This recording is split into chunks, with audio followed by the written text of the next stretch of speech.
आदाब नाजरीन। रियासत आसाम जिसे सेवन सिस्टर्स कहा जाता है, वहां पर चीफ मिनिस्टर ने एक बिल पास की है जिसे कसरत अजवाज बिल, जिसे आसाम असेंबली में मंजूर किया गया है।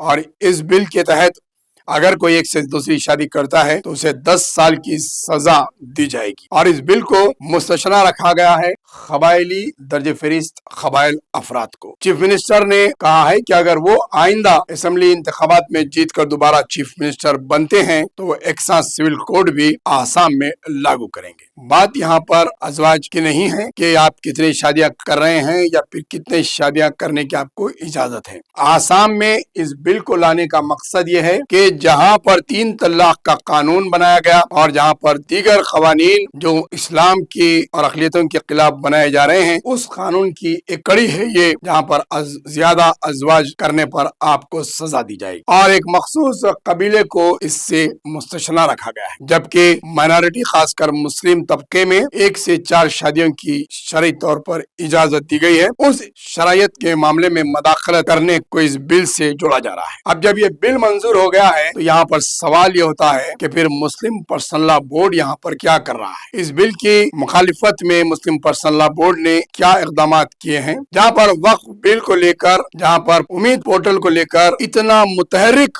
देखा जा रहा है वक्फ बोर्ड को 24/7, तो फिर आसाम में इतनी बड़ी बिल मंजूर हो गई। इस पर वक्फ बोर्ड की क्या रद्द-ए-अमल है और वक्फ बोर्ड का क्या बयान है, इसके कुछ तफसीलात है। देखिए आप, चीफ मिनिस्टर आसाम ने ये दावा किया है कि इस बिल के जरिए वो खवातीन को बाइख्तियार बनाएंगे। उन्होंने कहा है कि हिंदू तबका ही नहीं बल्कि मुसलमान और सिख, ईसाई, तमाम दीगर माशरों से ताल्लुक रखने वाले अफराद का इस बिल को में अहाता किया गया है। उन्होंने अपोजिशन जमातों से भी कहा था कि वो अपने अपने तरमीमात को वापस ले लें ताकि इस बिल को पास किया जाए। और उनका ये दावा है कि वो खवातीन को बाइख्तियार बनाने के लिए इत्तेफाक राय से इस बिल को मंजूर किया है। जहाँ पर खवातीन को बाइख्तियार बनाने की बात की जा रही है, वहीं पर इस बिल को लागू करते हुए मज़ाहिब के मामलात में और मुस्लिम पर्सनल लॉ बोर्ड को चाहिए कि इस बिल के खिलाफ आवाज उठाएं और इस बिल के ताल्लुक से वाज़े तौर पर मुस्लिम पर्सनल लॉ बोर्ड का मौक़िफ़ सामने आना चाहिए। और तमाम जो दीगर तंजीमें हैं उनका मौक़िफ़ क्या है इस बिल पर, वो भी अब तक जाहिर नहीं हुआ है। और बिल आसाम में मंजूर हो गई है। जहाँ आसाम में ये बिल मंजूर हो गई, दूसरी दीगर रियासतों में भी एक के बाद एक मंजूर होगी। और इस तरीके से 3 तलाक के बाद अब